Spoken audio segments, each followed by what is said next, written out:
salam sejahtera buat kita semua. Jumpa lagi di Andi Purusita. Kali ini kita belajar bahasa Indonesia paket B kelas 8 ya.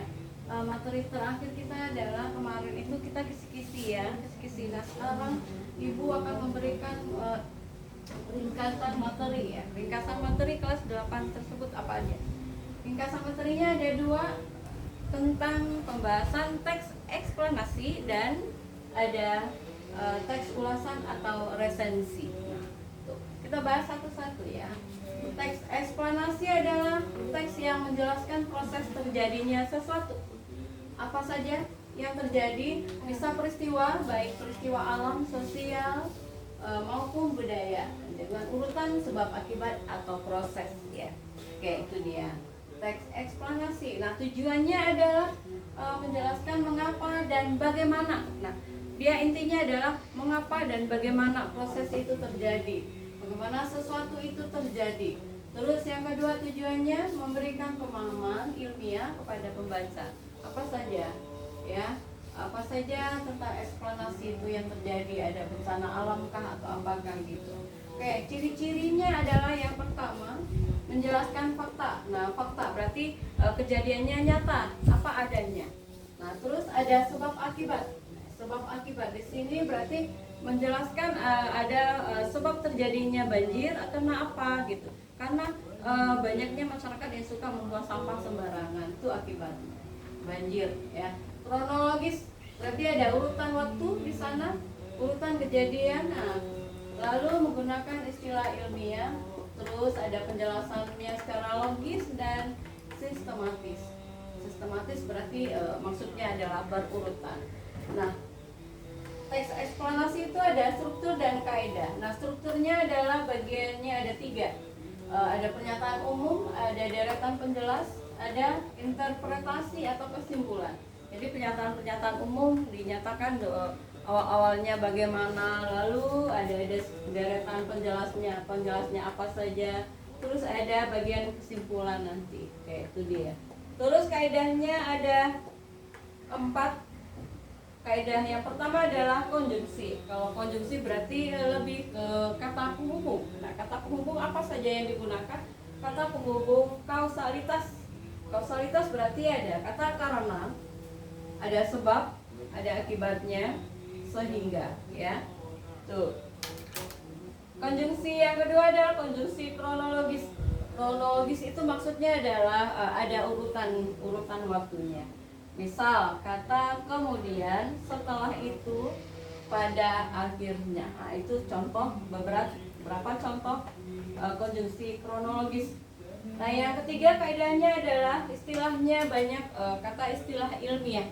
Ilmiah berarti kata-kata yang butuh penalaran tinggi. Nah, misalnya ada kata evaporasi. Nah, ini bagian dari banjir ya. Kalau banjir pasti dia ada kata istilahnya, ada kata sulitnya di sana. Ada bagi erosi, ada magma ya. Kalau banjir, kalau apa, ada gunung meletus, itu magma disebut ya. Ada panas, lava panas. Nah, terakhir kaidahnya adalah kalimat pasif. Banyak terdapat kalimat pasif di sana. Oke, itu dia. Contoh topik yang biasa dimuat di dalam teks eksplanasi itu bisa beberapa contoh diberikan di sini. Pertama, proses terjadinya hujan. Nah, apa saja proses terjadinya hujan tuh nanti ada fakta-fakta yang terjadi. Terus ada penyebab tanah longsor, nanti diceritakan itu kisahnya dari teks eksplanasi itu, judulnya bisa penyebab tanah longsor. Terus topik yang hangat biasanya terbentuknya pelangi, nah itu akan diceritakan secara gamblang. Lalu ada proses siklus air. Itu beberapa contoh topik tentang teks eksplanasi. Nah, materi yang kedua adalah materi teks ulasan atau resensi. Biasa disebut dengan resensi. Itu adalah teks yang berisi penilaian terhadap sebuah karya seperti buku, ada novel, bisa jadi film, bisa jadi drama, bisa jadi yang sering kita baca itu cerpen ya, dalam lingkup kecil novel, itu cerpen namanya. disebut cerpen. Nah, itu teks ulasan. Jadi teks ulasan ini tujuannya adalah memberikan gambaran kepada pembaca tentang kualitas sebuah karya. Apa saja gambarannya? Menilai kelebihan dan kekurangan karya. Kelebihannya apa buku itu, kekurangannya apa novel yang kita baca, terus kekurangan film yang kita tonton misalnya, ya kan? Itu perlu dicari di sana. Terus tujuan yang ketiga, memberikan rekomendasi kepada pembaca. Apakah sudah layak dibaca buku tersebut? Apakah film yang kita tonton sering yang sekarang apa? Film yang banyak yang misalnya tentang bola misalnya. Nah, itu Laskar Pelangi, ada macam-macam. Film yang biasa sering itu adalah atau buku yang biasa kita bahas atau ulasannya adalah Laskar Pelangi, itu karya Andrea Hirata. Nah, itu bagus ceritanya. Terus ada Negeri Lima Menara karya Afwadi. Nah, ada judul juga Bumi Teralie, ya. Mungkin anak-anak ibu pernah sering baca buku karya Teralie, ya. Terus ada Shizuki. Nah, ini jenis bukunya adalah komik, ya, komik. Nah, terus ada buku cerita rakyat daerah dan lain-lainnya. Itu dia contohnya. Nah, sekarang kita bahas tentang struktur. Apa saja strukturnya? Nah, dalam struktur dari teks ulasan atau resensi tersebut ada beberapa poin. Ada 6. Yang pertama adalah identitas karya. Kita harus tahu dulu judul dari film atau judul dari buku yang kita baca atau film yang kita tonton itu judulnya apa, siapa penulisnya, lalu penerbitnya siapa, tahun terbitnya kapan. Kalau buku ya berarti tahun terbit, ya. Terus jumlah halamannya berapa halaman, apakah mau ratusan atau ribuan atau puluhan saja, itu tergantung dari jumlah halamannya tersendiri. Lalu yang kedua adalah bagian orientasi. Orientasi itu berarti ada pendahuluan di sana, ada pendahuluannya. Oke, pendahuluannya itu ada maksudnya gambaran umum tentang karya yang kita baca atau kita tonton. Nah, kalau sinopsis ini lebih ke ringkasan cerita. Nah, dari awal kita tonton film yang menarik itu, terus kita buat ringkasan ceritanya. Itu adalah disebut dengan sinopsis.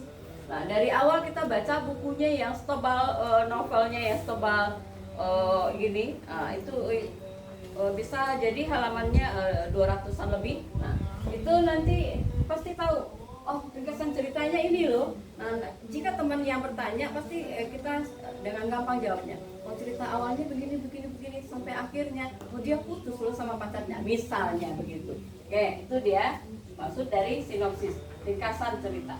Nah, lalu kemudian apa, ada kata analisis. Nah, kita analisis di sini adalah apa yang kita analisis, unsur ceritanya.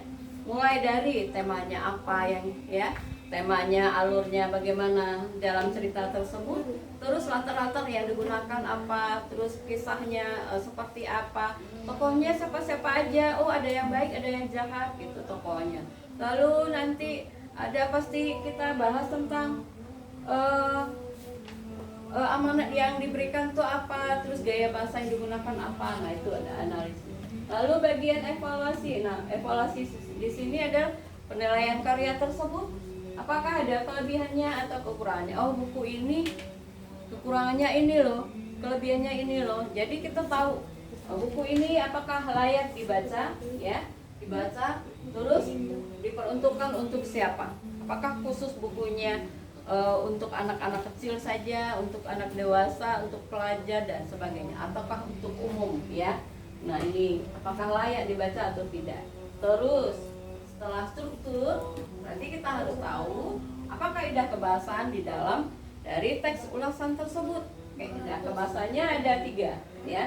Kaidah yang pertama adalah seringnya menggunakan kata sifat. Nah, kata sifat di sini misalnya kata menarik. Buku ini sangat menarik, atau buku ini sangat membosankan saat kami baca.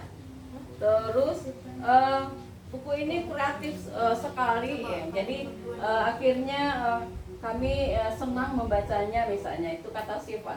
Nah, seringnya menggunakan kata kerja. Nah, berarti kaidah yang kedua adalah seringnya menggunakan kata kerja. Kata kerja apa saja? menggambarkan, menekankan atau menjelaskan sesuatu, itu kata kerja. Terus terakhir kaidah yang perlu kita ketahui adalah adanya kalimat opini. Opini berarti adalah pendapat seseorang. Pendapat seseorang di sini berarti bisa jadi bersifat subjektif, ya. Pendapat seseorang, bukunya sangat menarik kita baca, makanya kita layak promosikan misalnya itu. Nah, terus ada kalimat argumentatif di situ, argumentasi. Ya. Jadi ada pesan-pesan nanti yang digambarkan secara gamblang dari teks ulasan atau resensi yang kita lakukan. Nah, itu dia ringkasan materi kelas 8 ya. Mulai dari teks eksplanasi, ada materinya teks ulasan atau resensi buku atau film atau drama yang kita tonton. Untuk di soal nanti semester ganjil, soalnya pilihan ganda ada 20, terus penjodohannya ada 5, esainya juga ada 5. Jadi total soal nanti ada 30 soal. Semoga anak ibu bisa menjawab dengan baik, tidak remedial ya, lulus semua, nilainya bagus. Oke, sampai jumpa lagi untuk semester depan. Selamat pagi, assalamualaikum warahmatullahi wabarakatuh.